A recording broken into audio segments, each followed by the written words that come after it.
बच्चों,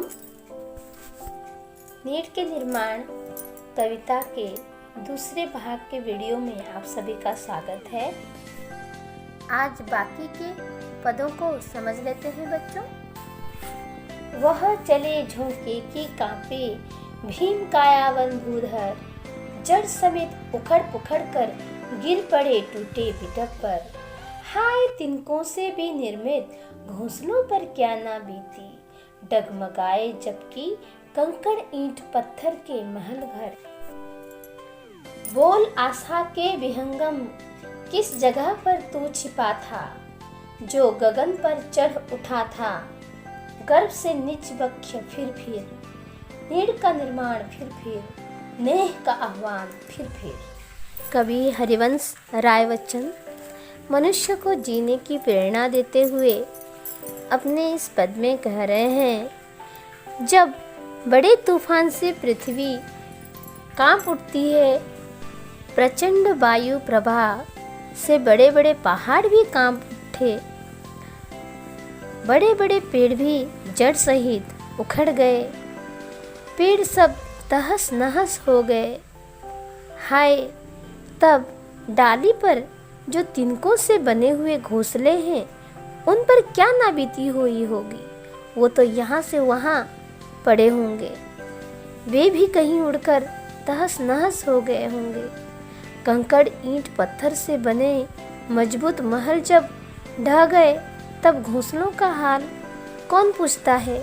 पता नहीं क्या हुआ होगा उनका।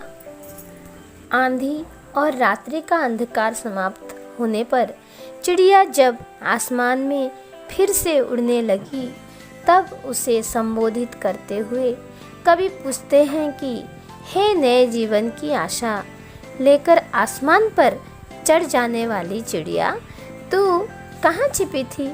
अब तो तू स्नेह और प्रेम के आह्वान से गर्व से अपनी छाती को ऊपर उठाई नीड़ के नव निर्माण में फिर लग गई है। तू तो विपत्ति से भी नहीं डर रही है। जी हाँ, एक जो छोटी सी चिड़िया है, वो नए जीवन की आशा लेकर आसमान पर चढ़ जाती है। वो विपत्ति से डरती नहीं, चाहे जो हो जाए उसे नीड़ का निर्माण फिर से करना होगा। कुछ मनुष्य भी इसी प्रकार उत्साही होते हैं और किसी से नहीं डरते हैं। क्रुद्ध नभ के वज्र दंतों में उषा है मुस्कुराती, घोर गर्जन भय गगन के कंठ से खग पंक्ति गाती। एक चिड़िया चोंच में तिनका लिए जो जा रही है, वह सहज में ही पवन 49 को नीचा दिखाती। नाश के दुख से कभी दबता नहीं निर्माण का सुख, प्रलय की निस्तब्धता से सृष्टि का नव गान फिर नीड़ का निर्माण फिर नेह का आह्वान फिर।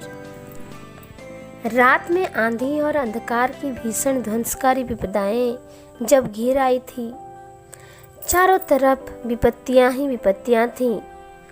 उस समय की बात कवि करते हुए कहते हैं कि आकाश के बड़े बड़े भयानक दांतों में, मतलब आकाश को एक राक्षस मान करके उसके जो दांत हैं, मतलब वज्रपात, आंधी, तूफान, घने बादल, इनको वो उसके बड़े बड़े दांत कह रहे हैं। तो जब सवेरा होता है, मतलब उसी भयानक दांतों में से, बीच में से, उस दांत के बीच में से उषा रानी मुस्कुराती हुई आती है और उषा उत्साह की किरणें दिखाती है।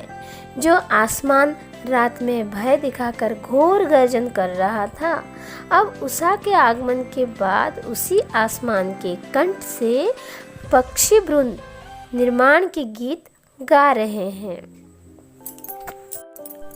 भीषण 49 पवन की परवाह न करके बड़े सहज भाव से एक चिड़िया उड़ने लगती है। बच्चों, यहाँ पर पवन 49 मतलब ऋग्वेद में पवन देवता के संख्या को गिनती किया गया है, मतलब पवन के बहुत प्रकार के बारे में कहा गया है, हवा के बहुत प्रकार के बारे में कहा गया है।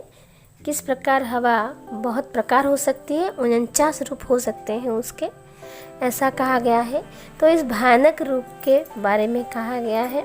तो इसी भयानक रूप में भी एक चिड़िया जो है चोंच में तिनका लिए वह उड़ जा रही है।